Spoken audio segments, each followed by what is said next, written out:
आप सभी लोगों को नमस्कार। चीन दुनिया के हर देश से लड़ रहा है। उसकी वजह क्या है? उसकी वजह यही है कि शी जिनपिंग के शासन वाली और चाइनीज कम्युनिस्ट पार्टी के तानाशाही शासन वाली जो चीन की सत्ता की व्यवस्था है, उसमें सिर्फ और सिर्फ चाइनीज कम्युनिस्ट पार्टी के विस्तार के नजरिए से हर निर्णय लिया जाता है और उस विस्तार के शीर्ष पर शी जिनपिंग बैठे हुए हैं। इसीलिए पार्टी के भीतर भी, चाइनीज कम्युनिस्ट पार्टी के भीतर भी और दुनिया में भी जहां भी शी जिनपिंग की उस सत्ता को चुनौती मिली, उसके खिलाफ वो खड़े होते हैं। अपने देश में तो उन क्रूर निर्दयी तानाशाही व्यवस्था जो है उसके तहत वो काम करते हैं, लोगों को जेलों में भेज देते हैं, लोगों की जान चली जाती है। मतलब वो फिर क्या क्या होता है इसका कुछ पता नहीं है। लेकिन जो उनकी सीमाओं से बाहर हैं, वैसे तो उनकी सीमाओं से बाहर के भी बहुत लोगों पे वो अत्याचार कर रहे हैं, जिनमें पूर्वी तुर्किस्तान यानी शिनजियांग और तिब्बत, मंगोलिया, ये सब शामिल हैं। भारत के लद्दाख पर कब्जा कर रखा है, भारत के जो जमीन है अक्साई चीन पर कब्जा है, जो जमीन है जो पाकिस्तान के कब्जे में है कश्मीर की, जहां पर सीपे को वो बना रहे हैं, तो इन सब जगहों पर कब्जा किया है, जिसे उसे आज नहीं तो कल छोड़ना ही छोड़ना है।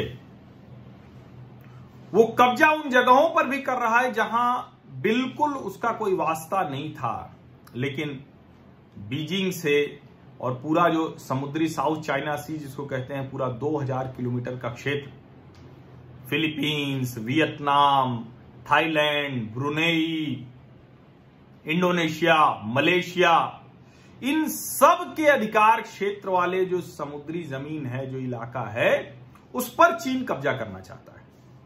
और वही विस्तारवादी रणनीति जो सीपेक के पीछे थी, जो बेल्ट एंड रोड इनिशिएटिव के पीछे थी, कि दुनिया के कारोबार को सिर्फ और सिर्फ चीन नियंत्रित करे। तो चूंकि एशिया से यूरोप और अफ्रीका के लिए सबसे सुगम मार्ग कौन सा है, तो वो साउथ चाइना सी है, और इसीलिए साउथ चाइना सी के उस 80% क्षेत्र पर चीन कब्जा कर लेना चाहता है, वो दावा जताता है। अमेरिका उसको कन्फ्रंट करता है, और जो देश हैं, जो आसियान के देश हैं, जिनका सबसे बड़ा स्टेक है, आपस में भी वो एक दूसरे से कहते हैं कि हमारी सीमाएं यहां है वहां है।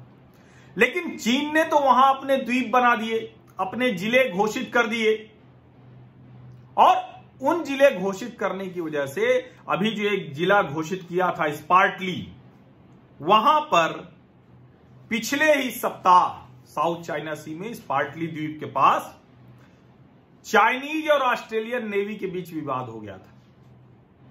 वो संघर्ष खूनी होने से बच गया, लेकिन जो एक इलाका है, उस इलाके में चीन अब दूसरे देशों के जहाजों को नहीं जाने देना चाहता। वो कोई 1940 के एक नक्शे की बात करता है, जिसके आधार पर वो कहता है कि 80% साउथ चाइना सी उसका है, जबकि दूसरे जो देश हैं, Philippines, Thailand, Vietnam, Taiwan, Brunei, Malaysia, Indonesia, वो बाकायदा दावा करते हैं और वो बताते हैं कि वो कैसे उनका उस इलाके पर अधिकार है। अमेरिका अभी तक कह रहा था, और अमेरिका के साथ खुलकर कोई देश खड़ा नहीं हो रहा था, यहां तक कि आसियान के देश भी नहीं खड़े थे, मैंने आपको बताया था। ऑस्ट्रेलिया भी उस तरह से नहीं आता था, वो इस मामले में शांत हो जाता था। हालांकि वो ऑस्ट्रेलिया अमेरिका के साथ ही रहता, लेकिन चीन ने खुद ऑस्ट्रेलिया के साथ रिश्ते इतने बिगाड़ लिए, इस कदर बिगाड़ लिए, कि अब ऑस्ट्रेलिया के प्रधानमंत्री ने संयुक्त राष्ट्र संघ को चिट्ठी लिखकर कहा है कि साउथ चाइना सी पर चीन का दावा पूरी तरह से अवैध है और चीन को इस क्षेत्र से बाहर जाना चाहिए। उन्होंने कहा कि ये संयुक्त राष्ट्र संघ की जो शर्तें हैं, ये जो अंतर्राष्ट्रीय संस्थाएं होती हैं, वो इसीलिए होती हैं कि जिससे दुनिया के देशों के बीच विवाद हो, तो वहां जो नियम कानून शर्तें तय की गई हैं, उसके आधार पर विवाद को सुलझाया जाए, समाधान किया जाए। और ऑस्ट्रेलिया कह रहा है कि साउथ चाइना सी में चीन, चाइनीज कम्युनिस्ट पार्टी, वहां अब उन शर्तों का उल्लंघन कर रही है। कितना उल्लंघन किया है? बाकायदा एक बड़ा द्वीप बनाकर उस पर सिर्फ और सिर्फ सैन्य टुकड़ी बिठा दी है। पूरा एक बहुत बड़ा द्वीप बनाकर वो सैन्य ठिकाना बना लिया है, जिससे आने जाने वाले जहाजों, उस रास्ते से निकलने वाले किसी भी तरह, चाहे वो कार्गो जहाज हो या फिर लोगों को ले जाने वाले जहाज हो, सब पर वो नियंत्रण करना चाहता है। और अब ऑस्ट्रेलिया कह रहा है कि ये बिल्कुल ये बर्दाश्त नहीं होगा, यहां से चीन को बाहर जाना ही पड़ेगा। और चूंकि मैंने आपको बताया कि एशिया को यूरोप और अफ्रीका से जोड़ने वाला ये बेहद महत्वपूर्ण मार्ग है, और इसीलिए अब जो चीन कर रहा है उसके खिलाफ बहुत मजबूत आवाजें आ रही हैं। और सिर्फ इतना भर नहीं है कि कोई वो कह रहा है कि अच्छा ठीक है, अब बाकायदा कन्फ्रंटेशन की स्थिति हो रही है।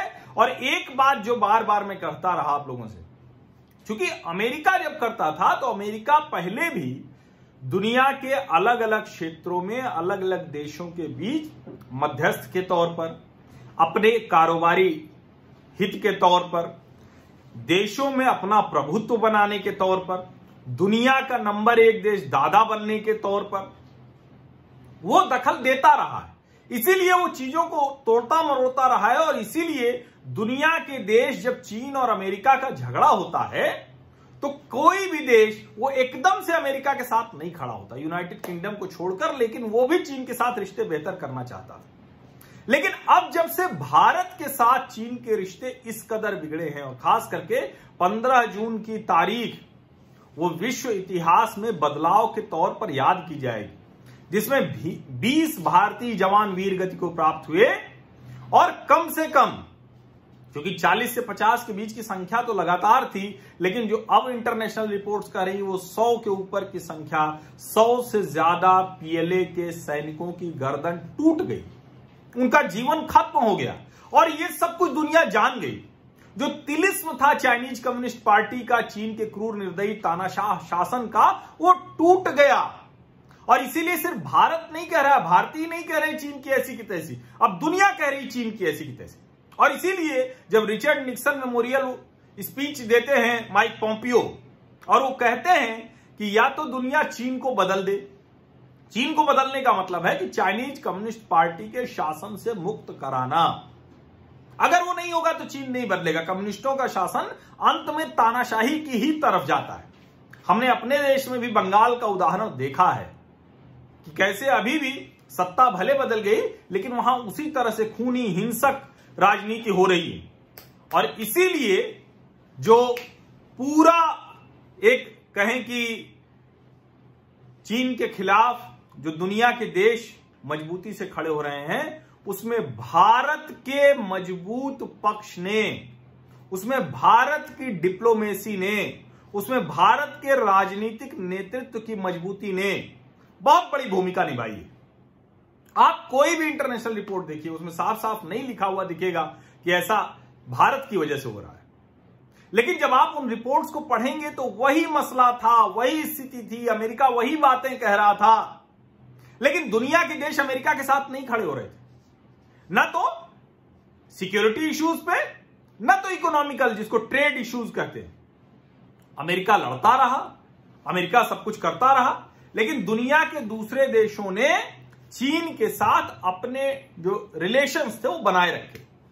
भारत ने जब साहस दिखाया, भारत ने जब कहा कि अब कुछ नहीं मानेंगे हम, अब ये जो भ्रम का वातावरण है ये नहीं चलेगा, सीमा पर जिस तरह की हरकत की, अब इसके बाद देश के भीतर किसी भी कारोबारी स्थिति में नहीं आने देंगे।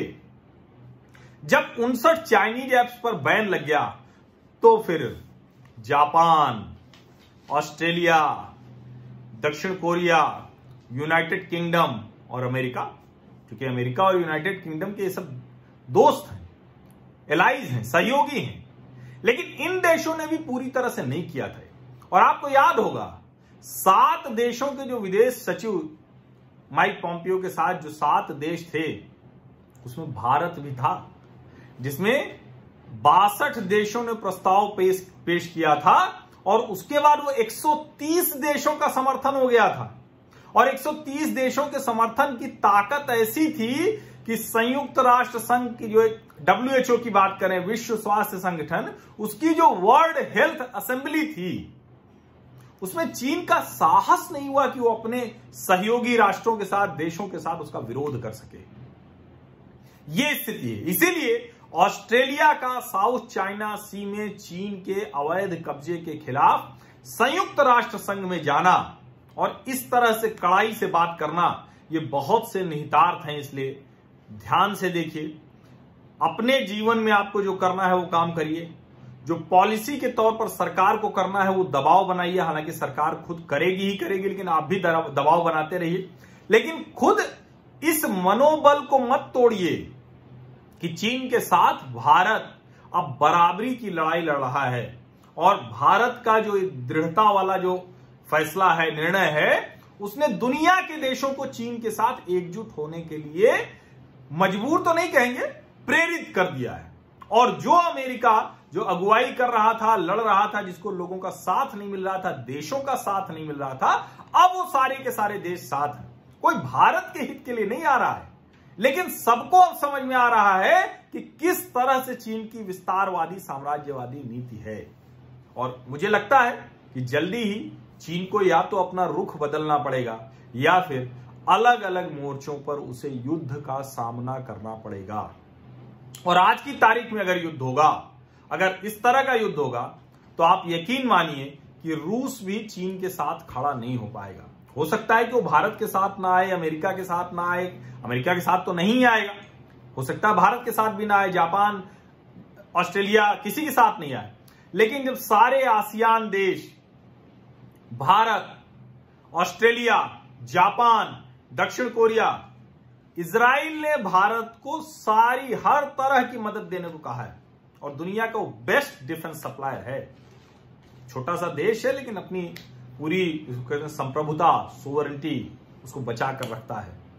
तो इसलिए चीन को सोचना पड़ेगा कि या तो वो अपनी आदतों को बदले, हालांकि वो बदलता हुआ दिख नहीं रहा है, जैसी उसकी हरकत साउथ चाइना सी में है और भारत के साथ जो सीमा रेखा है उस पर है, या फिर जो भूटान के साथ वो बर्ताव कर रहा है या जो दूसरे और देशों में कर रहा है। लेकिन अब दुनिया इस बार चीन को ठीक करने के लिए मन बना चुकी है। क्या कहेंगे इसको? चीन की ऐसी की तैसी करने का मन बना चुकी है। भारत उसमें जो कहें कि कैटलिस्ट, उत्प्रेरक की भूमिका में। बहुत बहुत धन्यवाद आप सभी लोगों का। और जो हमेशा मैं अपील करता हूं कि सब्सक्राइब जरूर कर लीजिएगा, नोटिफिकेशन वाली घंटी जरूर दबा दीजिएगा। आप लोगों ने, जिन लोगों ने स्वैच्छिक तौर पर आर्थिक सहयोग किया है, उन सभी का धन्यवाद। लेकिन ये बाध्यता नहीं है और ये बाध्यता कभी होगी भी नहीं। जिन लोगों को सूचना पहले चाहिए ब्रॉडकास्ट लिस्ट में जुड़ने के लिए, नीचे जो नंबर है वही एक नंबर है मेरा, व्हाट्सएप भी करिएगा। व्हाट्सएप पर अपना नाम और कहां से हैं वो लिखकर भेज देंगे तो मैं आपको अपनी जो ब्रॉडकास्ट लिस्ट है उसमें जोड़ लूंगा। तो पहले से आपको जानकारी मेरे टीवी चैनलों पर जाने की या फिर यूट्यूब पे कोई वीडियो डालूंगा तो उसकी भी जानकारी आपको मिल जाएगी, लाइव की जानकारी आपको मिल जाएगी। बहुत बहुत धन्यवाद।